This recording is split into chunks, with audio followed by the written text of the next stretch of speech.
Jazz. Nice. Hi guys, Joje from Sharp 11 Music here, and today I put on this camera to check out the very brand new Syos reeds. Syos has released a new reed brand which is called Arcane, and it's manufactured by Rigotti. I just want to play them and share my first impressions of this new reed with you. And by doing that, I'll also give you my way of determining on a certain brand of reeds. Because I've done it all when I was studying in the conservatory. I've played so many different brands. I've tested so many different reeds back then. And at the end, it seemed like I was running in circles because it worked for a while, then there was another brand that seemed cooler, and then again there seemed a brand cooler, but then again, and then I was back with the first brand that seemed again cooler like the previous one. So it was really getting in circles and I was getting only frustrated. And to stop this frustration, I needed to come with a solid vision on what I wanted to get out of a reed. Because there are so many parameters to which you can determine to choose a reed by. You know, you get really crazy. The one will do great on this one and a little bit good on the next one, but worse on another one. If you take 6 parameters, let's say, and they will all, have it a little bit moved around. But determining the most important ones to you, that's actually where you really can settle on a reed and don't walk in the store every year to change up your reed brand. Another caveat is that I'm not the typical guy that will carry around, those bottles of alchemy experiments where they put mouthwash and tequila sunrise and God knows what in their cocktail and soak the reeds in there and keep it in there. That's way too complex and I've tried it. It didn't work that well either. So for me, one of the important parameters is that I want to invest half an hour to an hour with the reed before they play, but not 2, 3, 4 hours before it becomes comfortable. So they will have to respond rather quickly. The second parameter is that I want them to last at least 2 weeks.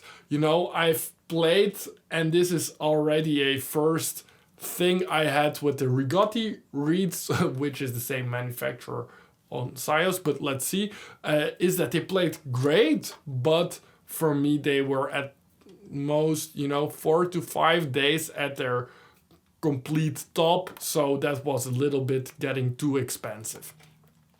I'm a saxophone player, I do have to watch the money a bit. And then the third parameter is that they will have to feel comfortable through the whole range of the horn. Oh yeah, I've played classical music and there I really had to sort out every pack and then, put them in a good category, medium, bad, and then select the top 2 ones. And I actually don't want to do this anymore. I really want to have consistency in what is in a complete package of 5 or 10.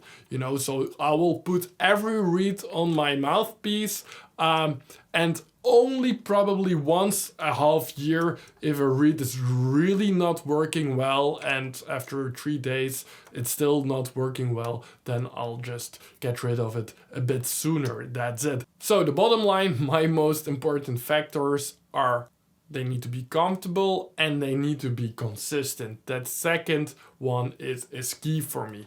I rather have a little bit less peaks and highs in certain reeds that come out of a package and trade that directly for consistency. So there are also many other parameters which I am discounting. Now a few of them are something like intonation. They can affect intonation. The other one is timbre or sound quality.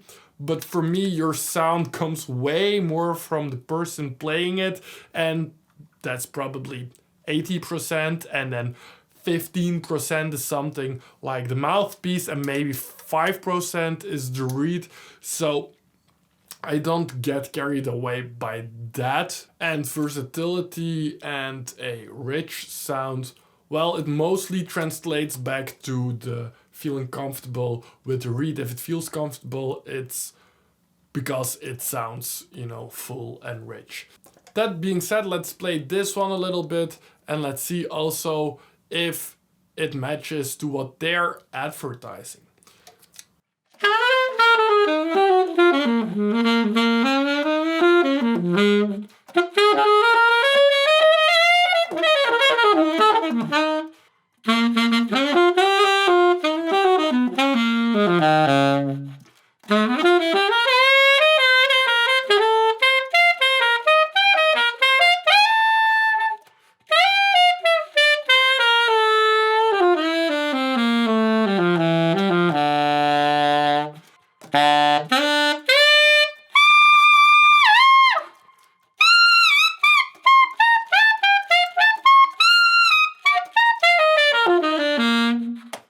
Okay, this was a quick fooling around. I guess that's what everybody does when they pick up a new horn, mouthpiece, or reed. And I quickly checked a little bit about the range, if it's consistent over the range, and if it plays effortless through that range, even up a bit into the altissimo, because I like to play sometimes altissimos.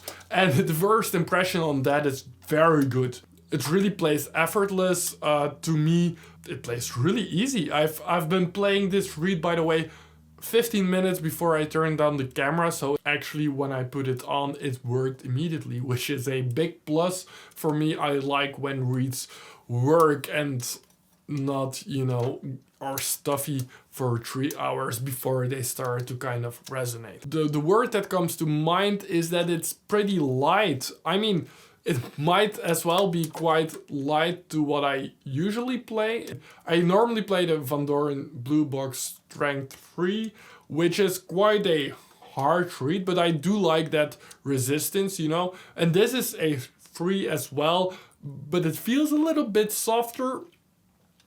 But still, it's not like it feels like it's too soft, if that makes sense. It feels like it's floating and still strong. So that's really cool. Now, there is always a first impression. That was this. That's a pretty good one, to be honest. It sounds also like it has a lot of comfort, and obviously the consistency part, that's something I can't really answer in this video. But let's check their claims in their advertising, as they are, I mean, they are nicely formulated, they sound exciting, they are rather bold, but that's okay. If it works, then it works like that. So let's check them one by one. It says we partnered up with Rigotti and we conjured up the new Arcane reeds, combining apparently 50 years of savoir-faire, which you basically translate as knowledge, but it sounds a little bit wiser when you say it in French, right? Savoir-faire, I don't know, it sounds wiser. And then with our bold new approach to sound. Arcane reeds provide depth, clarity, and ease of emission to open a whole new dimension of sound. That's quite a sentence. So they provide depth. That's a word we first have to interpret, because that might have some slight variations from person to person.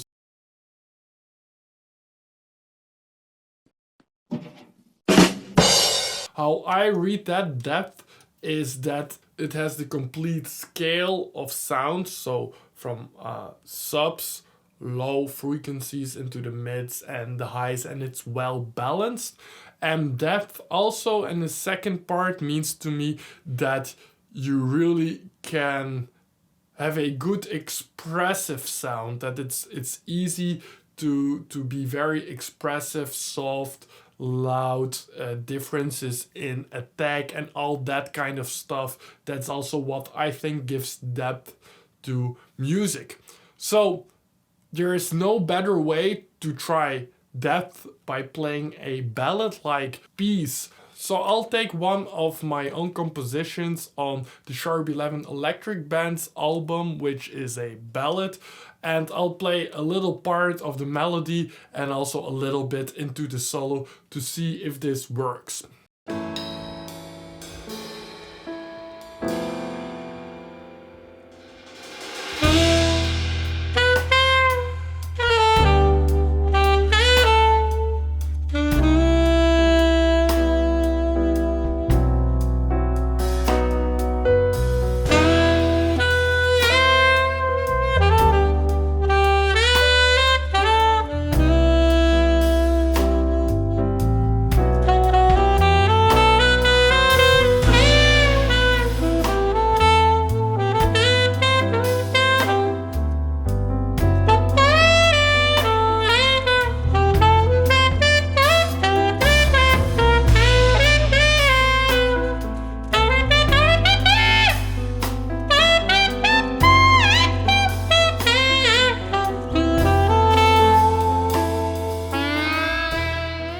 Okay, so my interpretation is that it absolutely does have that they are claiming, and also that ease of execution. It really plays easy. It plays with less resistance than I'm used to.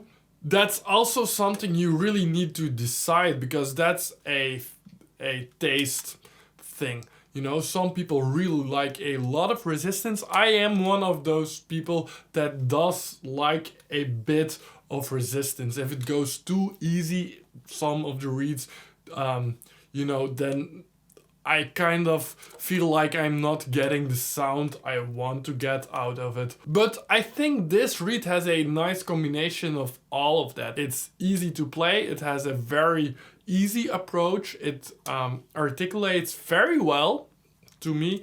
It plays nicely up into the altissimos, although I had on the A a little bit of a different kind of resistance than I'm used to. I'm not sure if I like it or not, but it was just a little bit feeling different there. I don't know if you could notice that, maybe you can. You can, of course, by the way, check out the original version of this tune. I will link that in this corner or in that corner. I don't know in mirror view where that would be, but there I do play the Van Dorens, but also I played a Beachler ballad back in the day when I recorded that. So bottom line, I think they play actually really nice. Maybe at this point I should note that I don't have a affiliation with them. It's not that I'm gaining commercially anything from saying that, but it seems like a quality product. The price is a little bit above average, I would say. A box of 10 costs 30 euros. I'll repeat one more time. The only factor I can't determine is the consistency. How many nice reads. I might just have picked a great one out of the box, but I don't know how the 9 others will play. But you'll have a first impression. I think they are certainly worth checking out. That's a for sure. And then you have to determine, of course, absolutely yourself, because you might have very different parameters to decide on a read than I do. I hope I got you to think a bit about your vision of what to get out of a read, and whenever you feel like check those out. That's a great option, I think, to check. I will be checking them for sure in the next coming time, and I might just update you also about how I feel about the consistency. I'm Johan Reinders from Sharp 11 Music, and I hope to see you next time. Oh yeah, wait, no, I'm a very bad YouTuber. Wait, before you leave, you might hit the like button. If you made it till here, it might just work out, and you might also want to subscribe if you like all this geeky stuff about saxophones and solos and transcription, because we'll be putting out way more of that kind of stuff. I'll see you next time.